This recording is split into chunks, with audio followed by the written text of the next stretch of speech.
नमस्कार दर्शक मित्रों, मैं हूं अश्विन रावल, एस्ट्रोलॉजर गुजरात से। आज हम कोरोना की बात नहीं करेंगे, इकोनॉमी की बात नहीं करेंगे, लेकिन कोरोना वायरस की वजह से पूरी दुनिया में जिसकी चर्चा है वो राहु की बात हम करेंगे। एस्ट्रोलॉजिकली राहु क्या है, क्या कर सकता है, इसका प्रभाव क्या है, बहुत इंटरेस्टिंग चर्चा आज हम करने जा रहे हैं। अभी अभी ये लॉकडाउन में आप रामायण तो देख रहे हैं, तो रामायण के अंदर रावण की चर्चा है, मेघनाद की चर्चा है, इंद्रजीत उसकी चर्चा है। और आपने देखा कि वो मायावी ग्रह हैं, कहीं भी जा सकते हैं, कहीं भी उड़ सकते हैं। राम लक्ष्मण जैसे भगवान के अवतारों को भी वो नागपाश में बांध सकते हैं, लक्ष्मण जी को बेहोश कर सकते हैं। तो ये रावण हो या मेघनाद, राहु का राक्षस गण का स्वरूप है।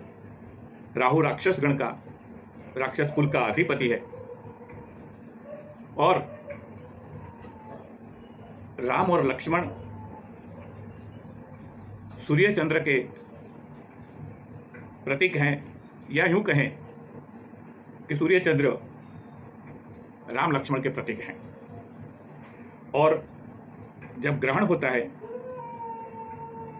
तो ये राहु सूर्य चंद्र को अपने पास में ले लेता है और पूरी दुनिया पे ग्रहण का प्रभाव देता है, दुनिया को बेहोश कर देता है, जैसा हम आज देख रहे हैं। तो जब मेघनाद ने लक्ष्मण जी को बेहोश किया तो हनुमान जी थे जो हिमालय जाके मृत संजीवनी के पौधे ले आए। याद रखिए, लक्ष्मण को बचाने के लिए हनुमान जी आए। इंद्रजीत के जो राहु का प्रतीक है, उसके बाण से जो घायल हुआ उसको हनुमान जी बचाते हैं। मृत संजीवनी विद्या से प्रभावित वो जो पौधा है उसको ले आते हैं, लक्ष्मण जी को होश में लाते हैं। तो ये मृत संजीवनी विद्या शुक्र के आधिपत्य में है और शुक्राचार्य राहु के आचार्य हैं।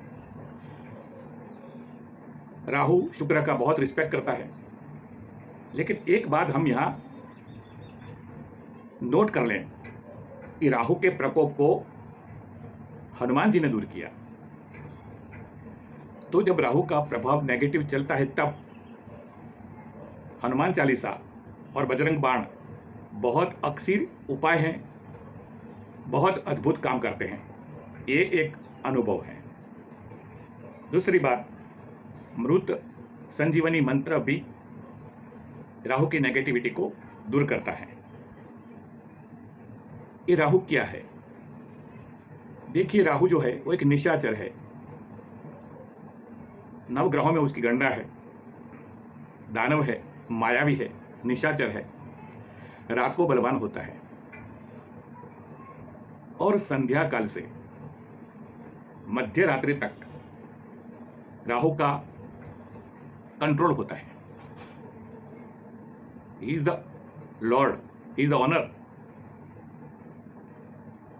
पूरी रात्रि राहु केतु के कंट्रोल में होती है, लेकिन संध्या से मध्य रात्रि तक राहु के प्रभाव में और मध्य रात्रि से सूर्योदय तक का समय केतु के प्रभाव में।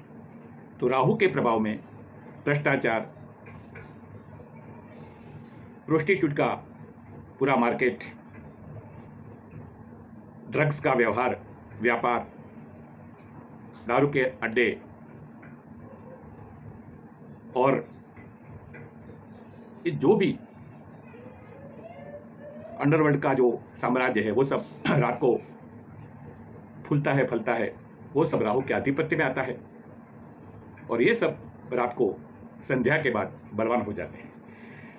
मध्यरात्रि होने के बाद केतु का प्रभाव जब चालू होता है तो सन्यासी लोग, संत लोग, ब्रह्मचारी लोग, अध्यात्म के मार्ग में आगे बढ़े लोग निद्रा को त्याग करके खड़े हो जाते हैं, ध्यान में बैठते हैं, मंत्र जाप करते हैं, मोक्ष के मार्ग में आगे बढ़ते हैं, आत्मज्ञान प्राप्त करते हैं, समाधिस्थ होते हैं, इंट्रोवर्ट हो जाते हैं। तो मध्य रात्रि से सूर्योदय तक का समय केतु के प्रभाव में है, जो मोक्ष का कारक है। संध्या काल से मध्य रात्रि तक का जो समय है वो राहु का प्रभाव है, वो मोह काल है, भोग काल है। राहु जन्मों जन्म के चक्कर में वासनाओं में इच्छाएं प्रकट करके एक धुन पैदा करके जन्म जन्म का चक्कर चालू रखते हैं। देखिए, पूरी दुनिया की उत्पत्ति राहु के प्रभाव से चालू रहती है, नए नए जन्म। और केतु जितना प्रबल होता जाता है, संसार के बंधन कटते जाते हैं, कुंडलिनी जागृत होती है, क्योंकि मूलाधार चक्र में राहु है और सहस्त्रार चक्र में केतु बैठा है। तो राहु से केतु तक की जो यात्रा है वो ही मोक्ष की यात्रा है। हम आगे भी बाद में बात करेंगे 7 चक्रों के बारे में, कौन कौन से ग्रह के प्रभाव से कौन कौन से चक्र कार्यान्वित होते हैं, एक्टिव होते हैं, काम करते हैं। लेकिन यह पिंडे तक ब्रह्मांडे, तो जो ब्रह्मांड में है वो पूरा हमारे शरीर में है। और ये जो एस्ट्रल बॉडी है हमारी, सूक्ष्म शरीर होता है, वो चंद्र का स्वरूप है। अनेक जन्मों की वासना, अनेक जन्मों के कर्मों का प्रभाव हमारे एस्ट्रल बॉडी के साथ लिपटा हुआ है, फिक्स हुआ है, और वो कर्म रिलीज होते हैं महादशा के हिसाब से। वो भी चर्चा हम बाद में कभी करेंगे। हम इतना ही कहेंगे कि राहु पूरी दुनिया में जितने भी बैक्टीरिया हैं, जितने भी वायरस हैं, उसका अधिपति है। राहु के 3 नक्षत्र हैं, आद्रा, स्वाति और शतभिषा। मिथुन राशि, तुला राशि और कुंभ राशि, ये वायु तत्व की राशि में राहु प्रबल होता है और अपने नक्षत्र में सारे वायरस, सारे बैक्टीरिया वहां ठहरते हैं। तो ये 3 जो नक्षत्र राहु के हैं वो बैक्टीरिया की सीट है।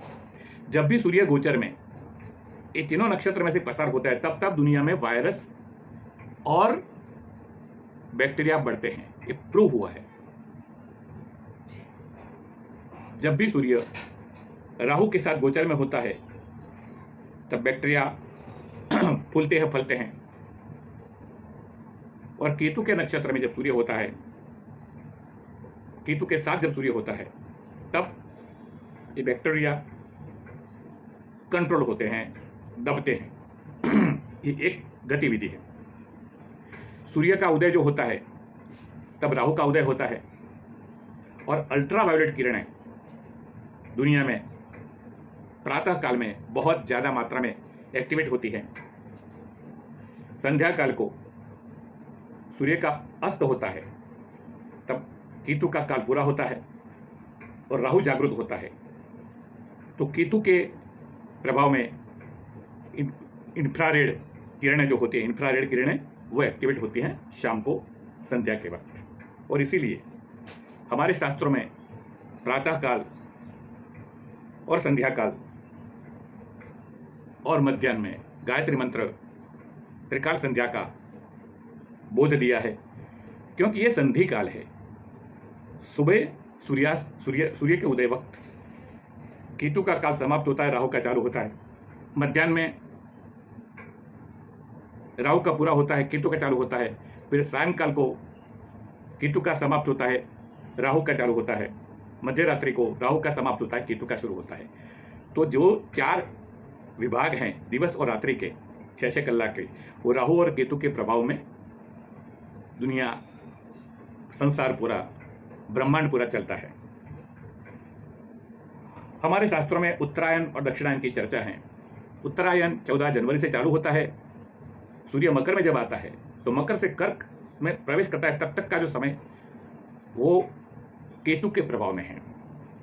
मकर से मिथुन राशि तक का सूर्य का भ्रमण केतु का काल है और 15 जुलाई से दक्षिणायन चालू होता है। सूर्य पाताल में आताल, विताल, पाताल, रसाताल, ये जो 7 लोक हैं उसमें गति करता है और सूर्य कन्या में जब आता है तो अपनी नीच राशि की ओर एकदम एक्टिवेट होता है। तो पूरी दुनिया में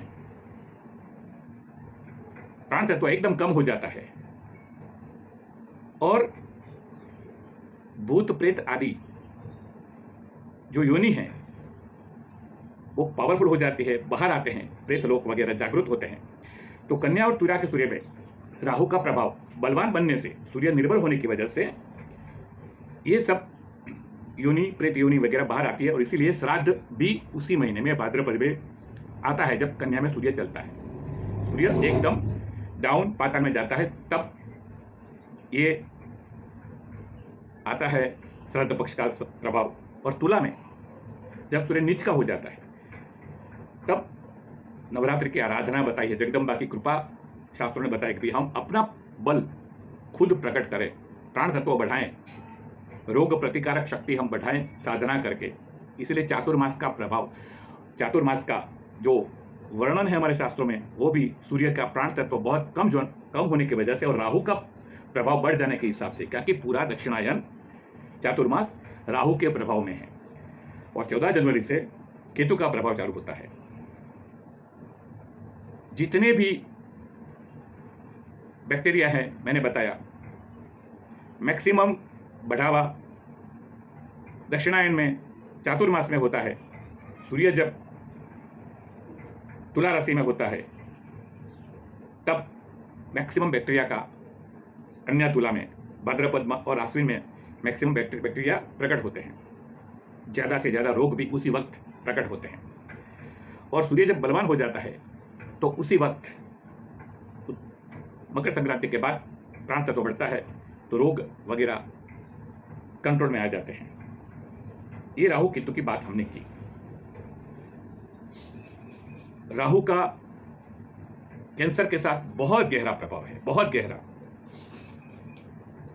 हमने रिसर्च करके यहां तक देखा है एस्ट्रोलॉजी में कि किसको कैंसर हो सकता है, किस भाग का कैंसर हो सकता है, किस टाइम में कैंसर डिटेक्ट होता है, वो हमने ढूंढ निकाला है। और अगले वीडियो में हम आपको एनालिसिस बताएंगे कि कैंसर कब होता है, किस भाग का होता है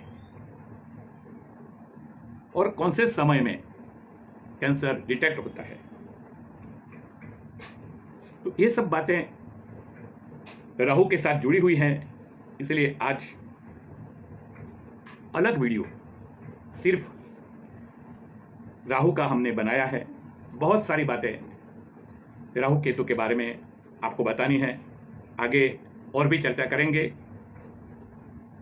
मेरा ईमेल आईडी है a.rawal@yahoo.com, RAWAL, बस आज इतना ही।